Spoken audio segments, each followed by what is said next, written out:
The sound of the Starlight Gala was a symphony of power, the clinking of champagne glasses, the murmur of billion-dollar deals, and the frantic click of cameras celebrating tech wunderkind Richard Sterling. He stood at the center of it all, his arm wrapped possessively around a starlet in a dress the color of liquid fire. This was his triumph. But then the symphony hit a discordant note. Gasps silenced the crowd as it parted like the Red Sea. And there she was, his wife Catherine, 7 months pregnant and glowing with a cold, beautiful fury. And on her arm, Dominic Knight, the one man whose power eclipsed Richard's tenfold. This wasn't a confrontation. This was a declaration of war. The silence in the Fifth Avenue penthouse was a physical entity. It was a heavy, suffocating blanket woven from threads of unspoken resentments and polished marble.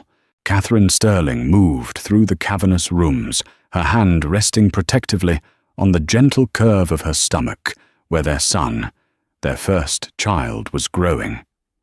Each step echoed on the gleaming white floors, a lonely metronome, counting down the seconds of her gilded imprisonment. This home, once a symbol of their shared dreams, had become a mausoleum for a dying marriage. Richard, her husband, was a ghost in their life, long before he started sleeping in another woman's bed.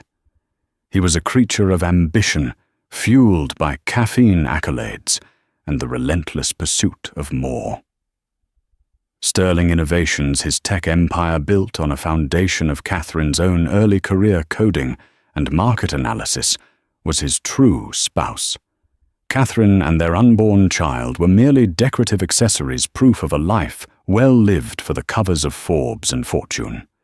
The distance had started as a crack and had now become a chasm. It began with late nights at the office, which she'd understood.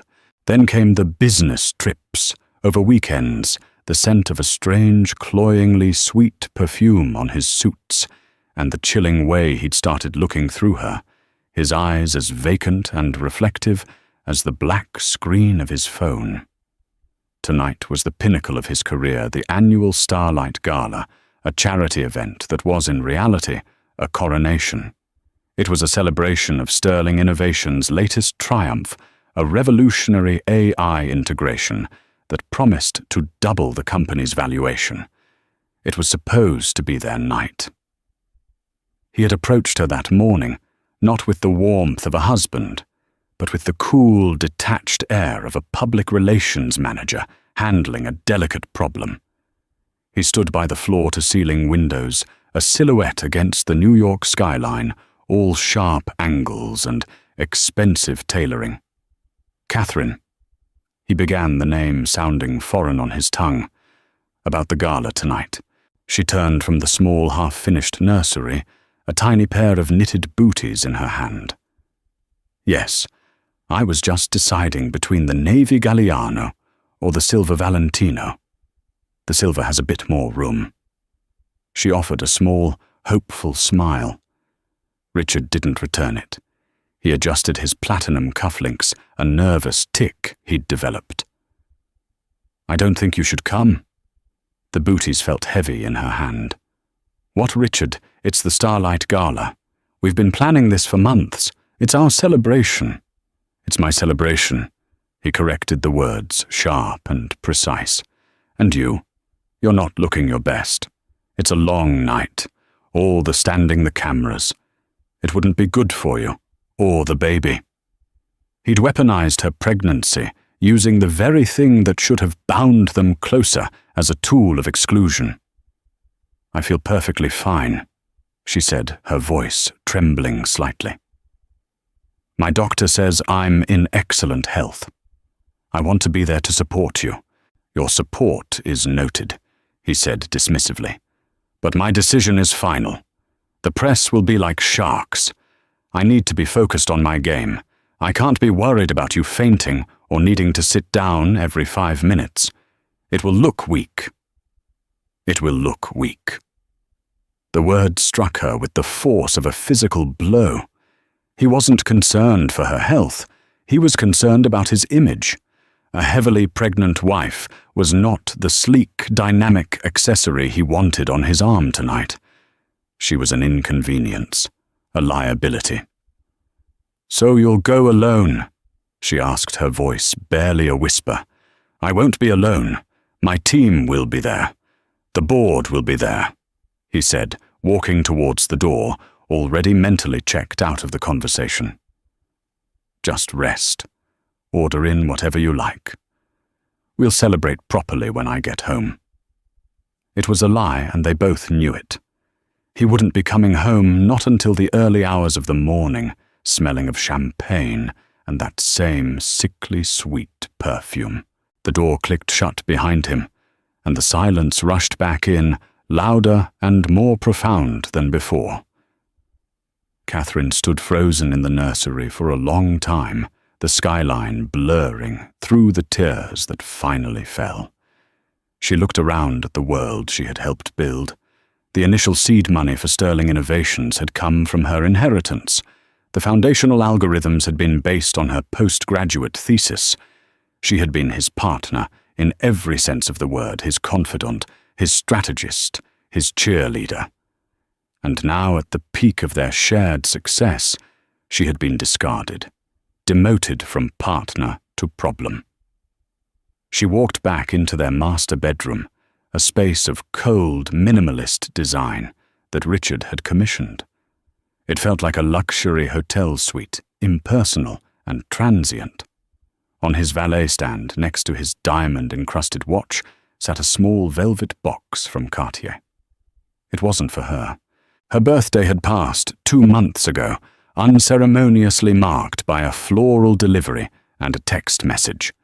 Her heart hammered against her ribs, a frantic bird trapped in a cage of bone. With shaking fingers, she opened the box. Inside, nestled on a bed of white satin, was a delicate diamond necklace. It was the Trinity design, 3 intertwined bands of gold. It was breathtakingly beautiful. And hanging from the clasp was a small, almost microscopic tag. It was a gift receipt, tucked away carelessly. The name on the receipt was not Catherine Sterling. It was Crystal Vance. Catherine's breath hitched.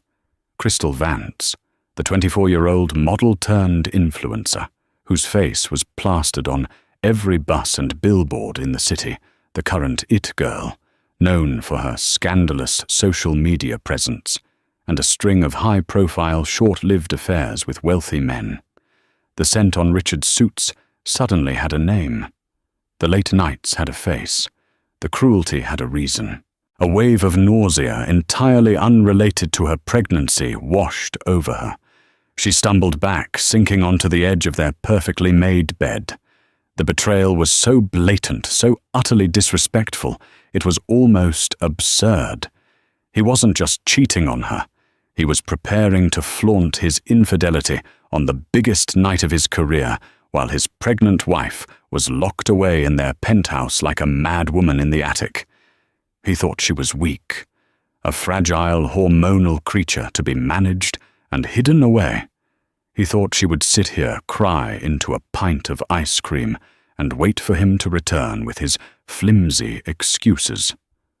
A new feeling, cold and hard as steel, began to form in the pit of her stomach, displacing the grief. It was rage, a pure, clarifying anger that burned away the tears and the shock. He had underestimated her.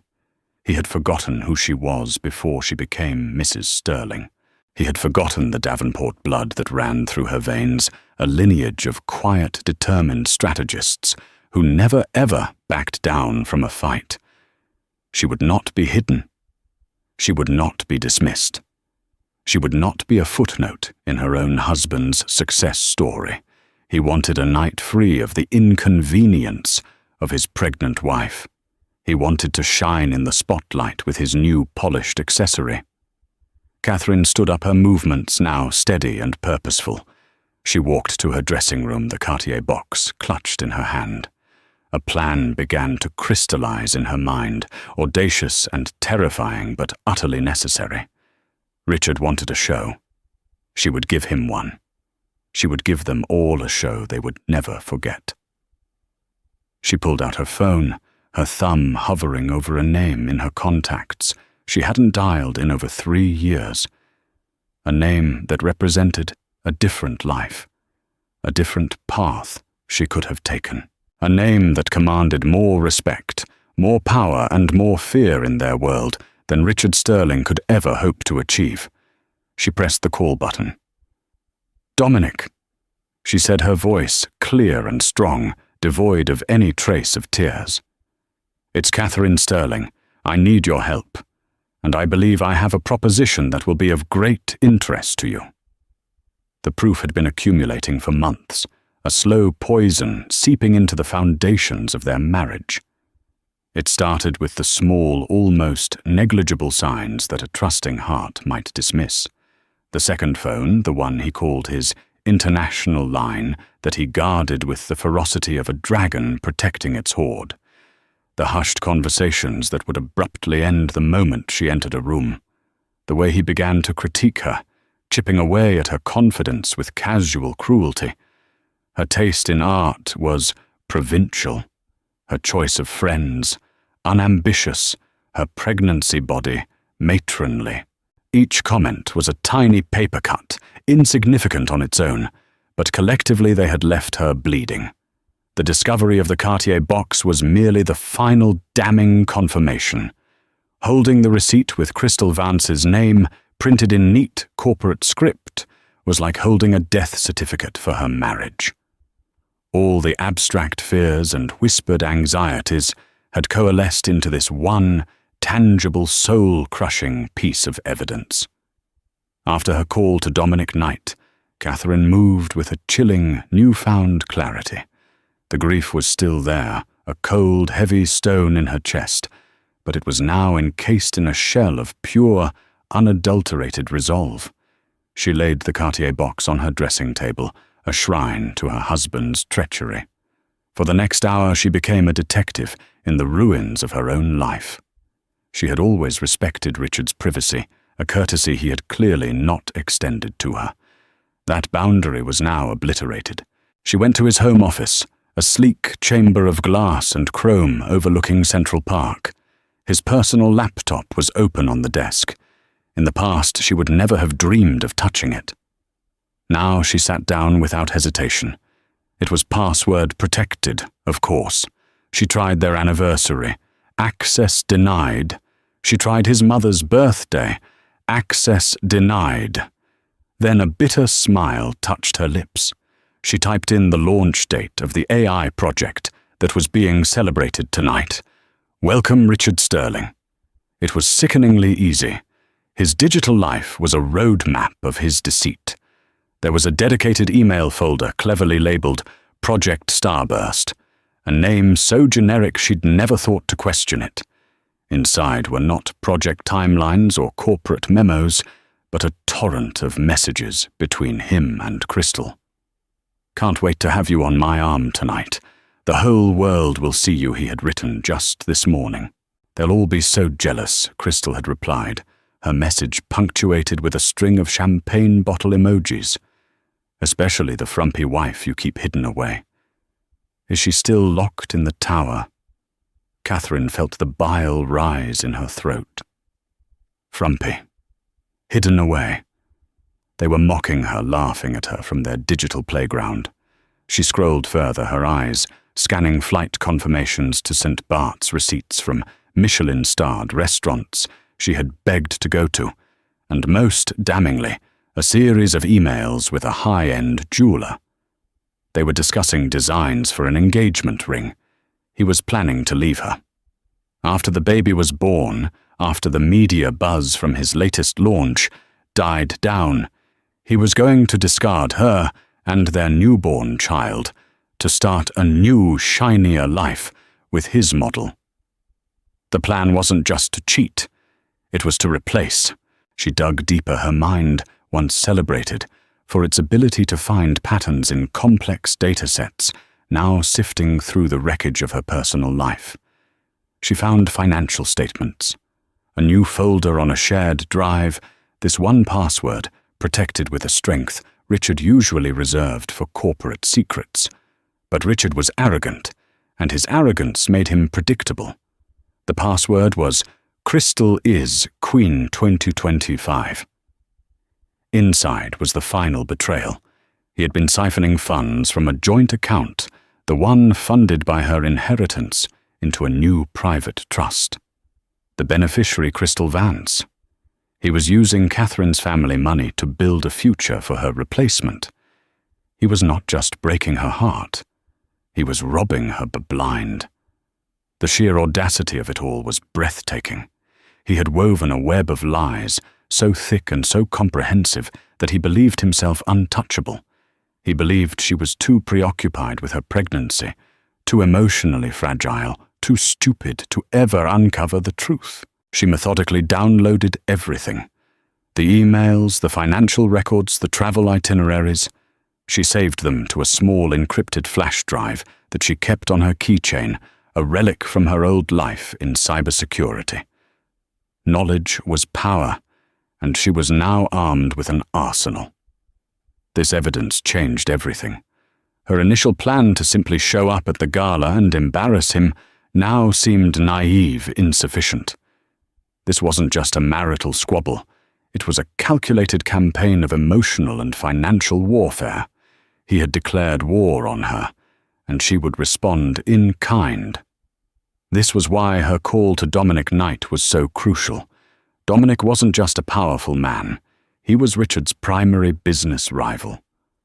Knight Enterprises and Sterling Innovations were the two titans of the tech industry, constantly vying for market share, talent, and prestige. But their rivalry was more than professional. There was a personal animosity there, rooted in a deal years ago, where Richard had publicly and unscrupulously poached a key team from Dominic's R&D division. Dominic Knight was a man who never forgot a slight. Her history with Dominic was purely professional, but profound. 3 years before she met Richard Catherine, then Catherine Davenport was a rising star in data analytics. Knight Enterprises had commissioned her consulting firm for a high-stakes predictive market analysis. She had worked directly with Dominic for 6 intense weeks. He was brilliant, demanding, and possessed an integrity she had found both intimidating and deeply admirable. He had seen her talent, truly seen it in a way Richard never had. He'd offered her a senior position at his company, a golden opportunity. She had turned it down. A week later, she met Richard at a tech conference. He was charming, visionary, and relentless in his pursuit of her. He had swept her off her feet, convincing her that their partnership, both personal and professional, would change the world. She had chosen love, or what she thought was love, over the career path Dominic had offered. A part of her had always wondered, what if now that choice felt like the greatest mistake of her life? When she had called him, his initial response was one of polite, professional concern. But as she laid out the situation, not as a scorned wife, but as a strategic asset, the tone of the conversation shifted. "He's using my inheritance to fund his mistress and hiding assets," she had stated, her voice devoid of self-pity. But more importantly, Richard's new AI integration, the one he's celebrating tonight, has a critical flaw. A backdoor vulnerability I warned him about in the initial design phase. He ignored me, said it was an acceptable risk to push the launch forward. There was a pause on the other end of the line. She could almost hear the gears turning in Dominic's formidable brain. "Go on," he said, his voice now sharp with interest. "He's over-leveraged the company to fund this launch." She continued, pacing the length of the vast living room. "He's counting on a flawless rollout to secure the next round of funding. If news of this vulnerability were to get out, especially from a credible source, his stock would plummet before the markets even open tomorrow. He'd be ruined." "And you are that credible source," Dominic finished for her. "You have the original design documents you authored." "I do," she confirmed. "I want to be there tonight, Dominic. I will not be the woman he hides. But if I go alone, I'm a tragic figure, a victim. The media will pity me. If I go with you, I'm a threat. I'm a queen arriving to reclaim her kingdom." The silence stretched for a moment longer. Then a low chuckle rumbled through the phone.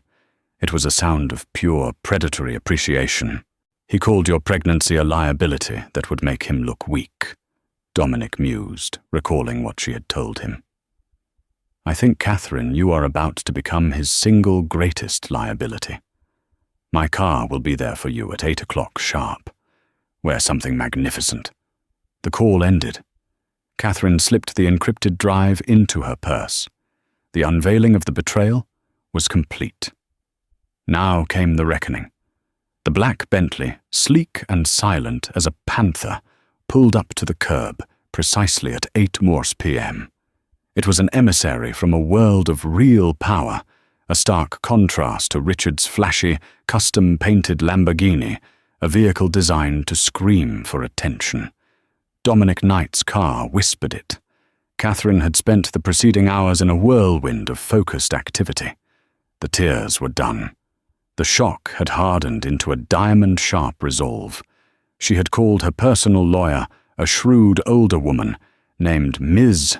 Albright and had her draw up immediate divorce and asset-freezing petitions ready to be filed the moment the markets opened in the morning.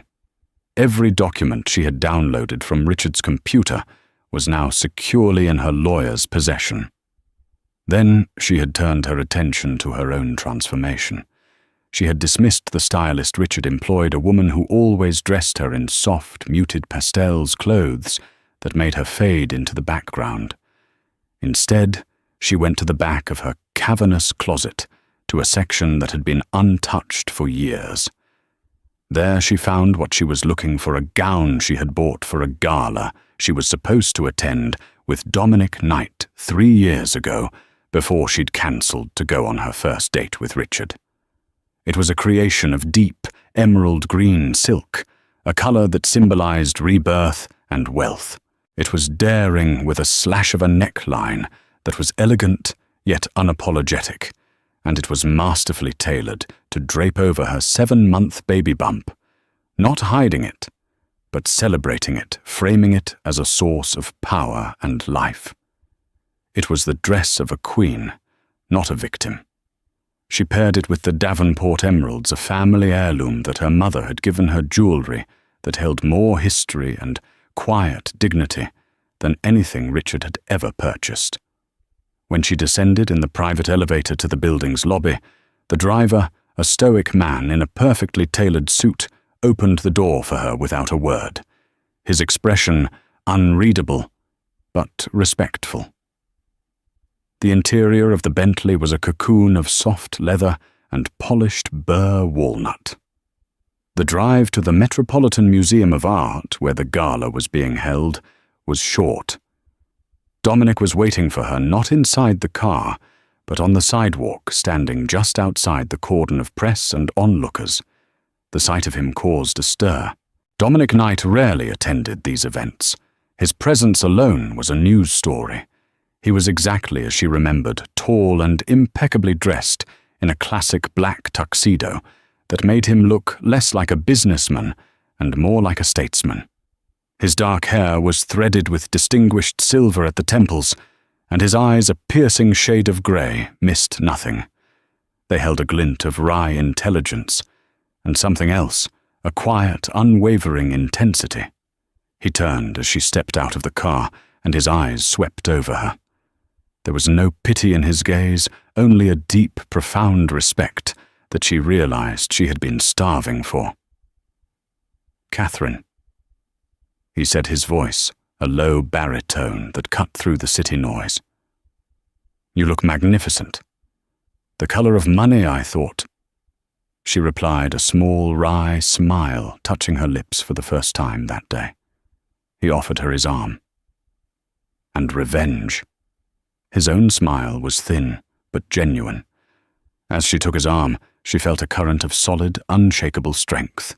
It wasn't the volatile, performative power that Richard projected. It was the quiet, bedrock certainty of a man who had built an empire and had nothing to prove. Instead of heading straight for the red carpet, he guided her to a quiet spot by the fountain, shielded from the majority of the press. The flashes of cameras were a frantic, strobing backdrop to their conversation. "Are you ready for this?" he asked, his grey eyes searching hers. "Once we walk up those steps, there is no going back. The story will be written by them." He gestured towards the media scrum. "And we can only guide the narrative, not control it." "I am more than ready," Catherine said, her voice steady. "He made this public, not me. He chose this venue to humiliate me. He is the one who will have to live with the consequences of his own arrogance." "Good."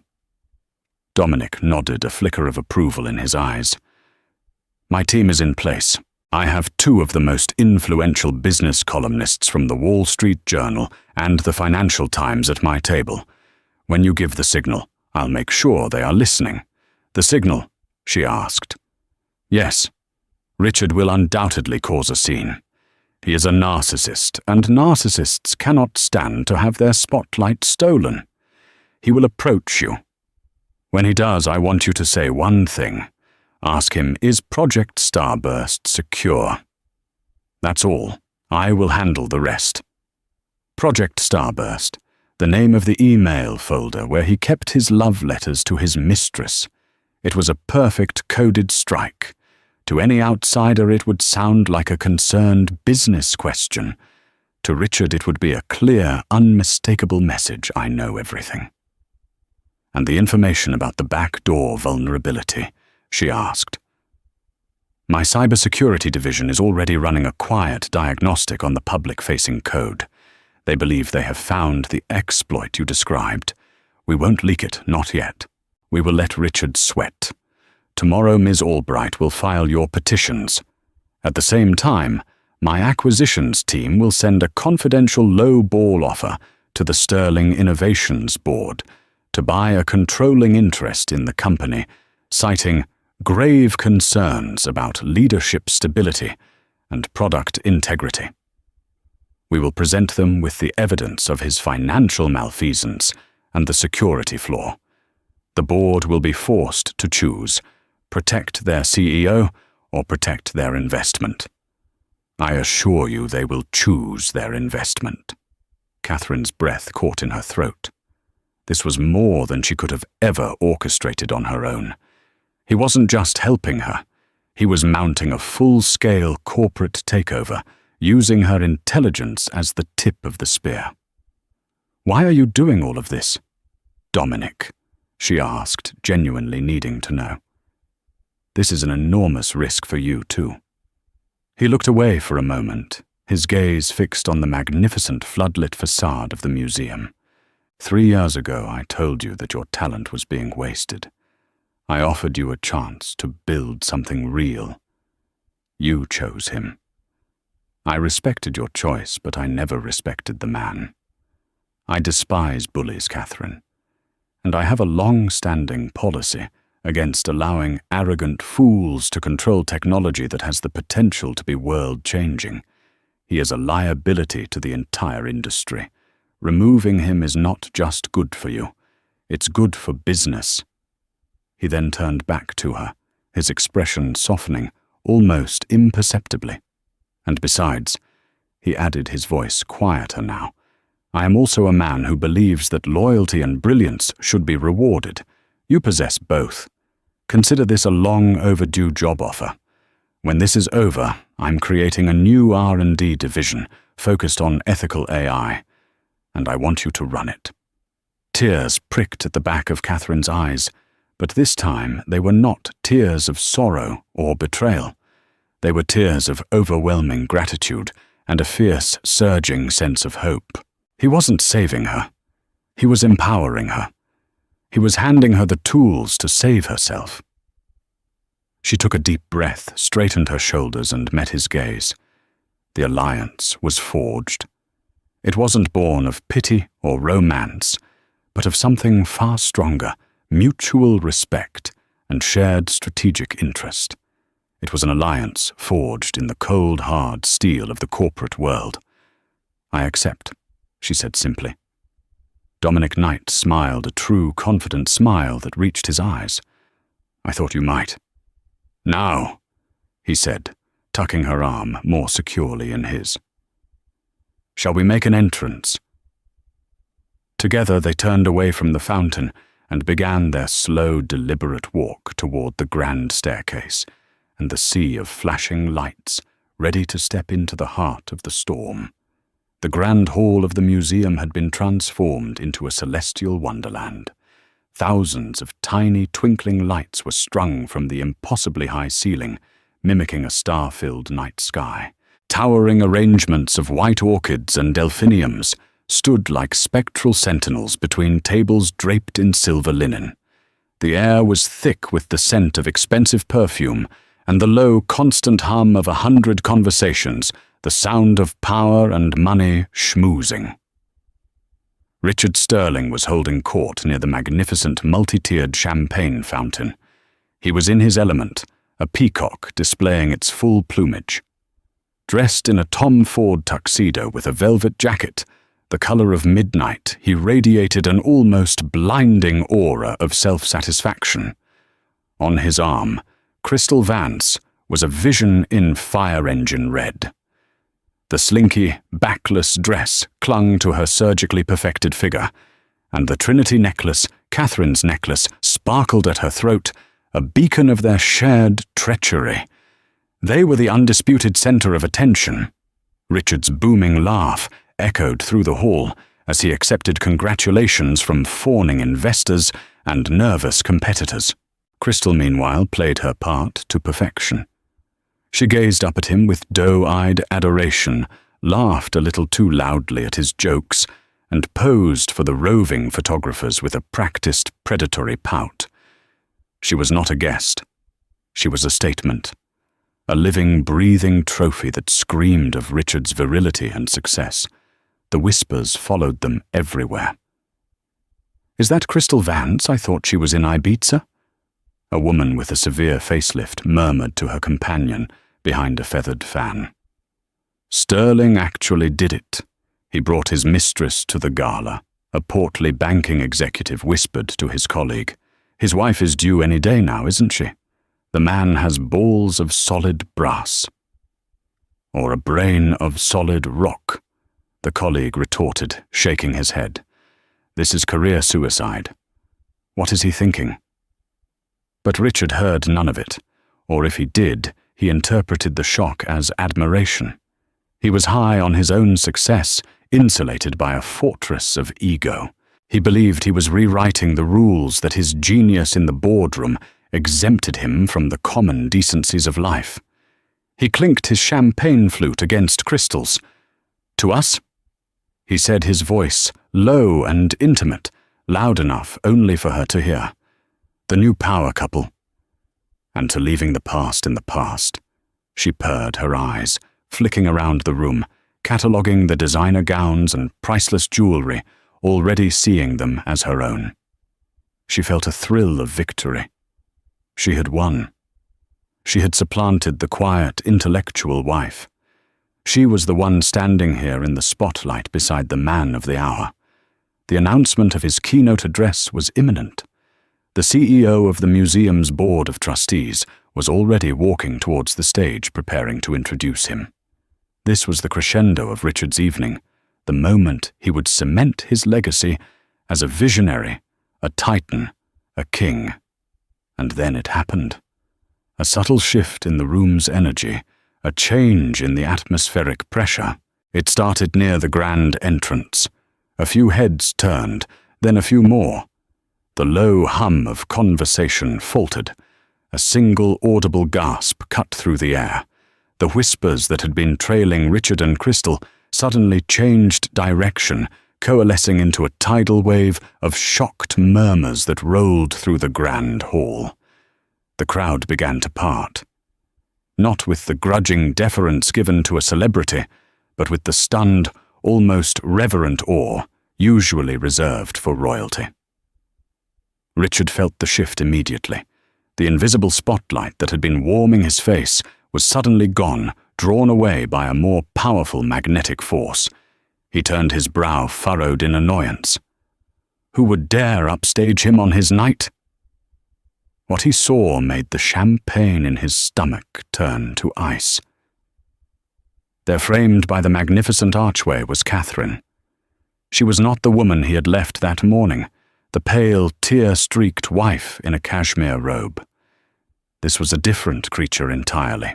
The emerald green of her gown was so vibrant, it seemed to draw all the light in the room towards it. The Davenport emeralds at her throat and ears glittered with a cold, aristocratic fire. Her pregnancy, which he had deemed a flaw, was presented as a majestic centerpiece, a symbol of undeniable power and continuity. Her hair was swept up in an elegant chignon, and her makeup was flawless, highlighting the defiant strength in her eyes and the resolute set of her jaw. She was breathtaking. She was terrifying, and she was not alone. On her arm was Dominic Knight. If Catherine's appearance was a shock, Dominic's was a cataclysm. The room fell into a stunned, almost complete silence. Photographers who had been swarming Richard and Crystal just moments before practically trampled each other as they scrambled backwards, their lenses swiveling to capture this impossible, electrifying new development. The flashbulbs erupted in a frantic, blinding volley. Dominic Knight, the reclusive billionaire, the undisputed emperor of the tech world at a gala celebrating his chief rival, and with his rival's pregnant wife on his arm. It was a scenario so scandalous, so pregnant with meaning, that no one could process it. The whispers erupted anew, no longer quiet, but urgent and frenzied. My God, is that Dominic Knight? With Catherine Sterling, what is going on? Did you see the look on Richard's face? He looks like he's seen a ghost. This is better than the opera. Crystal's perfectly manicured hand tightened on Richard's arm. Richard, what is she doing here? And why is she with him? She hissed, her voice a venomous whisper. The adoration in her eyes had been replaced by a raw, naked panic. Her victory suddenly felt hollow, premature. She was a cheap firework next to a supernova. Richard couldn't answer. He couldn't move. His mind was struggling to compute the scene before him.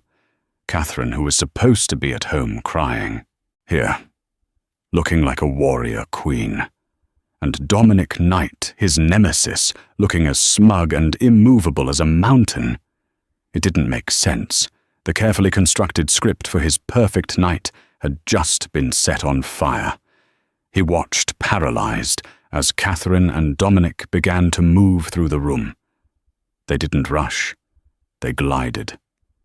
Dominic nodded curtly to a few stunned acquaintances, but his attention was entirely on Catherine, guiding her with a gentle but firm hand on the small of her back. They were a portrait of unity and strength. Every eye in the room followed them, a silent, captivated audience to a drama that was unfolding in real time. They weren't heading for a secluded corner. They were heading directly for the main stage, for the table of honor, right at the front, Richard's table. The Gala of Whispers had found its climax, and the entire glittering, powerful world of New York society held its breath, waiting for the inevitable collision. The journey across the Grand Hall was the longest walk of Catherine's life. With each step, she could feel the weight of hundreds of pairs of eyes on her. The air crackled with unspoken questions. She kept her chin high, her gaze fixed forward, focusing on the rhythmic tap of her heels against the polished floor. Dominic's hand was a warm, steady presence at her back, a silent anchor in the swirling vortex of gossip and speculation. She did not look at Richard, not yet. She denied him that power. Instead, she allowed her gaze to sweep across the room, meeting the eyes of people she knew. She saw surprise, confusion, and in the eyes of a few women she'd once considered friends, a flicker of something that looked like admiration. They had all seen her slow erasure from Richard's life. They had whispered about it at charity luncheons and spa days. Tonight they were witnessing her resurrection. As they approached the head table, the small circle of Sterling Innovations board members and their wives fell silent, their smiles frozen on their faces. They looked from Richard to Catherine, and back again, their expressions a mixture of horror and morbid curiosity. Richard finally found his voice, a choked, strangled thing. "Catherine, what the hell are you doing here?" He moved to intercept them, his body physically blocking their path to the table. Crystal remained glued to his side, her face a mask of fury, the sparkling necklace at her throat suddenly looking cheap and gaudy. Catherine stopped positioning herself directly in front of her husband. She finally met his eyes, and the cold fury in her gaze made him flinch. "You must be mistaken, Richard," she said, her voice calm and clear, carrying easily in the tense silence. "My invitation said the Starlight Gala. This is the right place, isn't it?" Her eyes flicked dismissively towards Crystal. "Though I see you've brought the evening's entertainment." The insult delivered with such icy precision landed like a slap. Crystal's face flushed a blotchy, furious red. "I am his guest," she spat. "I'm sure you are," Catherine replied, not even bothering to look at her again. Her attention was solely on Richard. "I told you to stay home," Richard hissed, trying to keep his voice low, but the fury was making it tremble. "I told you that you weren't well enough." "Oh, but I've never felt better," Catherine said, placing a hand on her stomach. "My son and I decided we couldn't miss his father's big night. We wanted to be here to support you." She infused the word support with a heavy, menacing irony. Dominic Knight had remained silent until now, a towering, observant presence. He stepped forward slightly, his shadow falling over Richard. He didn't say a word to Richard. He simply looked down at him, a silent, contemptuous dismissal that was more insulting than any verbal tirade. Then he turned to the gaping board members. "Gentlemen," Dominic said, his voice a smooth, commanding baritone. "Mrs. Sterling was feeling a bit under the weather earlier, so I offered her a ride. I trust you have room for 2 more at your table." It was not a request, it was a command. The chairman of the board, a man named Gerald Whitney, paled and began stammering. "Of course, Mr. Knight, of course, an honor." Richard felt control slipping through his fingers like sand. Dominic Knight was at his table with his wife. His masterpiece of a night was turning into a public crucifixion. He had to regain control. "This is a private table, Dominic," Richard snarled, "and this is a family matter." "It seems to me," Dominic replied, his voice dangerously soft, "that you made it a public matter the moment you walked in here with this person." He gave Crystal a look of such profound disgust that she physically recoiled. "Catherine is your wife and the mother of your heir. She belongs here. The question is, does she—" He gestured vaguely at Crystal. The air was electric. Guests at nearby tables were shamelessly craning their necks to hear. The photographers were in a frenzy, their flashes creating a non-stop disorienting strobe effect. This was the moment. The signal. Catherine looked directly into Richard's panicked, furious eyes. She leaned in slightly, as if sharing an intimate secret, and pitched her voice just low enough so that only he and those at the table could hear clearly. "You're right, Richard. We should be celebrating your success. After all, so much is riding on it," she said, her voice a silken threat. "Tell me, is Project Starburst secure?" The reaction was instantaneous. The blood drained from Richard's face. His eyes widened in pure, unadulterated terror. The name, the intimate secret name of his affair, of his betrayal, spoken from his wife's lips in this public forum, was a devastating blow. It was a direct hit below the waterline. He understood immediately. She knew. She knew everything. The carefully compartmentalized worlds he had built had just collided and exploded. He stared at her speechless. All the bluster, all the arrogance evaporated, leaving behind a hollowed-out man in a state of shock. Dominic Knight saw his opening. He turned to Gerald Whitney, the board chairman, and the two business columnists he had invited to his table, who had now conveniently drifted closer to the unfolding drama. "Richard looks a bit shaken," Dominic observed conversationally, a predator toying with its prey. "He's put everything on the line for this new launch. An admirable risk. But I've been hearing some whispers on the street, concerns about product integrity. If something were to go wrong, if there was a vulnerability, for example, the fallout would be catastrophic for his investors, wouldn't it?" Gerald Whitney began to sweat profusely. The coded language was clear. Dominic Knight, the most powerful man in their industry, was publicly questioning the viability of Richard's flagship product, right in front of the press and the board. Richard finally stammered, There are no vulnerabilities. The system is flawless." "Is it?" Catherine asked softly, her gaze unwavering. "Because I seem to recall a conversation we had about a potential backdoor in the primary authentication algorithm. I hope you fixed it. It would be a shame for everything you've built to be so insecure." She had just confirmed it.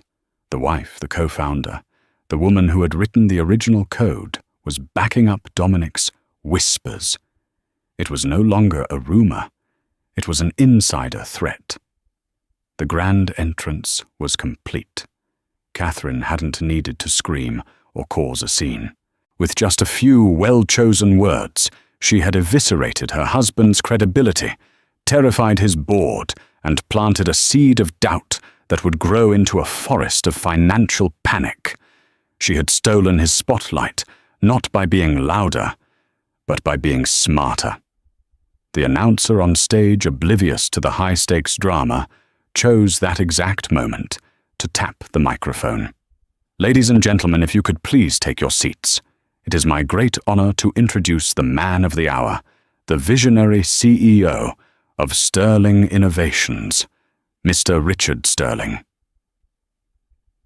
A smattering of confused applause rippled through the hall. Richard stood frozen, a deer in the headlights, the blood roaring in his ears. His big moment had arrived, but his kingdom was already crumbling around him. Richard Sterling's keynote address was a disaster. The confident, charismatic visionary the world expected was replaced by a stammering, sweating man who looked like he'd just witnessed his own funeral. He fumbled his notes, repeated himself, and his eyes kept darting nervously towards the head table, where Catherine sat with an expression of serene composure, occasionally murmuring something to Dominic Knight that would make him nod gravely. Every word Richard spoke about security innovation and a flawless future was rendered meaningless by the scene unfolding before the audience. The power in the room had shifted so palpably it was almost a physical force. It no longer resided with the man on the stage. It sat at the table with his wife and his rival. The whispers during the speech were no longer about his affair, but about the stability of his company. "Did you hear what Knight said? Vulnerability?" And his wife confirmed it. "She was his original programmer, you know. My fund has a 9-figure position in Sterling Innovations. I need to call my broker. Now." By the time Richard finished his truncated speech to weak, uncertain applause, the damage was done. Several high-profile investors were already slipping out of the gala, their faces grim as they furiously typed on their phones. Richard stumbled back to the table, his face ashen. Crystal, who had been left standing awkwardly by the champagne fountain, rushed to his side. "Richard, do something," she hissed. "They're all looking at us. She's ruining everything." But Richard barely heard her. He stared at Catherine, his expression a toxic cocktail of hatred and fear. "You," he seethed. "You did this to ruin me." Catherine took a delicate sip of her water. "No, Richard," she said, her voice cool and even. "You did this to yourself. I'm just here to make sure the truth has a spotlight, too." Dominic Knight stood up a signal that their part in the evening was over. "Catherine, I believe we've seen enough. I'll have my driver take you home." He then looked down at Richard, his eyes glinting like chips of ice. "Enjoy what's left of your evening, Sterling. I suspect you have a busy day ahead of you tomorrow." With that, he and Catherine turned and walked away, leaving a crater of chaos in their wake. Their exit was as powerful as their entrance. They had not come to plead or to fight. They had come to deliver a message, and with their mission accomplished, they simply left. The moment they were gone, the table was descended upon by the two business columnists. "Mr. Sterling, can you comment on the security concerns raised by Mr. Knight? Is it true your wife, a co-founder, warned of a fatal flaw in your new AI?" Richard pushed past them, grabbing Crystal's arm and dragging her towards the exit. "No comment," he yelled, his composure completely shattered. The gala his coronation had become his public humiliation. The flashbulbs followed him out, not capturing a triumphant CEO, but a panicked man fleeing the scene of his own downfall. The fallout was immediate and brutal. The first pre-market trading indicators from the Asian markets showed Sterling Innovations stock in a nosedive. By the time the New York Stock Exchange opened at 9:30 a.m., it was a bloodbath. The stock plunged over 40% in the first hour, wiping out billions of dollars in market capitalization. At 9:35 a.m., Ms. Albright filed the divorce petition, citing infidelity and financial fraud. Simultaneously, she filed an emergency motion to freeze all of Richard and Catherine's joint assets, effectively cutting him off from the fortune he had been using to fund his affair. At 10:00 a.m., the Sterling Innovations Board of Directors received a formal confidential offer from Knight Enterprises. The offer was to acquire a 51% controlling stake in the company at a fraction of its value from the previous day. The offer was accompanied by a discreet but detailed dossier compiled by Dominic's team and featuring Catherine's evidence. It laid out Richard's embezzlement from joint accounts and provided a preliminary technical report on the backdoor vulnerability in the new AI system. The message was clear: your CEO is a fraud, and your flagship product is compromised. Your stock is in freefall. We are your only way out. Richard was in his office, frantically screaming at his PR team, when Gerald Whitney and two other board members walked in without knocking. Their faces were grim. "Richard, we need to talk," Gerald said, his voice heavy. "Talk. We need to issue a statement. We need to sue Knight for market manipulation. We need to destroy her." Richard raged, pacing like a caged animal. "No, Richard," Gerald said, placing the Knight Enterprises offer on his desk.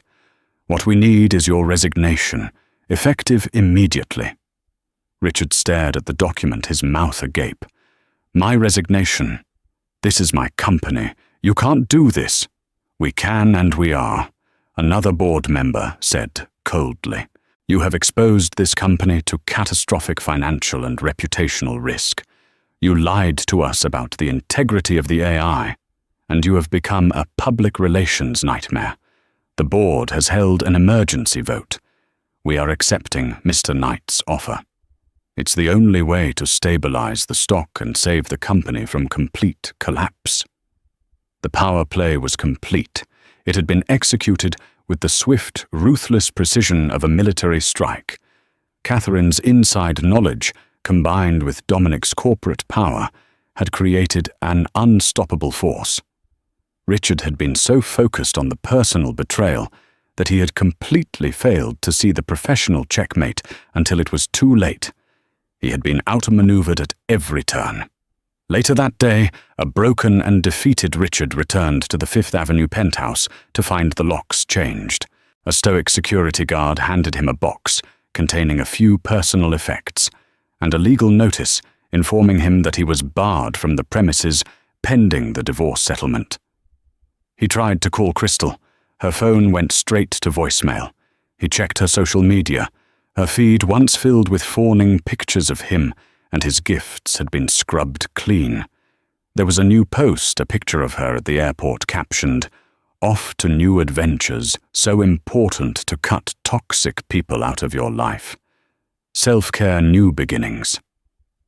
She had abandoned the sinking ship without a second thought, the Trinity necklace likely already in a pawn shop. Richard Sterling, the billionaire visionary, the man of the hour, was left with nothing. He stood alone on the sidewalk of Fifth Avenue, a pariah in a Tom Ford suit, staring up at the home he could no longer enter, his empire and his life utterly and irrevocably destroyed. 6 months later, Catherine Davenport stood in her corner office at Knight Enterprises, watching the first snow of winter dust the skyline. She was no longer Catherine Sterling, the billionaire's wife. She was the director of the new Ethical AI Development Division, a title earned through sheer brilliance. In a quiet corner, her son Daniel slept peacefully in his bassinet, a symbol of her new beginning. The past half-year had been a whirlwind of methodical reconstruction. Her division was already making waves, turning the very vulnerability Richard had ignored into a revolutionary security protocol. She had transformed a weapon used against her into a shield for the world. The divorce had been swift and final. Faced with irrefutable proof of his fraud, Richard was left a disgraced cautionary tale, his attempts to launch a new firm failing spectacularly, as no investor would touch him. Crystal Vance had vanished just as quickly, her social media showing a new life in Dubai, forever chasing the next fortune. A soft knock on the door brought Dominic Knight into the room, holding 2 cups of coffee. Their partnership had settled into one of deep mutual respect. "I saw the news about Richard's firm," he said, gently handing her a cup. "He built his empire on a foundation of lies. It was always going to collapse." Catherine nodded, gazing at her sleeping son. "Some people never learn that trust, once broken, can't be bought back." She turned to Dominic, her expression sincere. "Thank you for everything, for believing in me." He met her gaze, his own eyes filled with admiration. "Catherine, I didn't save you. I just opened the door. You were the one who had the courage to walk through it, to build all of this." She smiled, a genuine, radiant smile that reached her eyes. She looked from Daniel's peaceful face to the sprawling city outside a city that was once her prison and was now her kingdom. The future was unwritten, but for the first time in a very long time, she knew with absolute certainty that she was the one holding the pen. So what's the real takeaway from Catherine's incredible story? It's a harsh reminder that in the world of the ultra-wealthy, love and business can become a brutal battleground, and a public image is a weapon that can be turned against you in a heartbeat. Catherine didn't just get revenge, she executed a flawless corporate and personal coup. She proved that the greatest power isn't money or fame, but intelligence, strategy, and the courage to reclaim your own narrative. She turned her deepest wound into her greatest victory, reminding us all that the person you underestimate is often the one you should fear the most. Do you think Richard got what he deserved? What would you have done in Catherine's position? Let us know your thoughts in the comments below. If you were on the edge of your seat through this whole saga, make sure to hit that like button. Share this story with someone who loves a tale of epic payback, and please subscribe to our channel for more real-life dramas that are wilder than any movie. Click that notification bell so you never miss an update.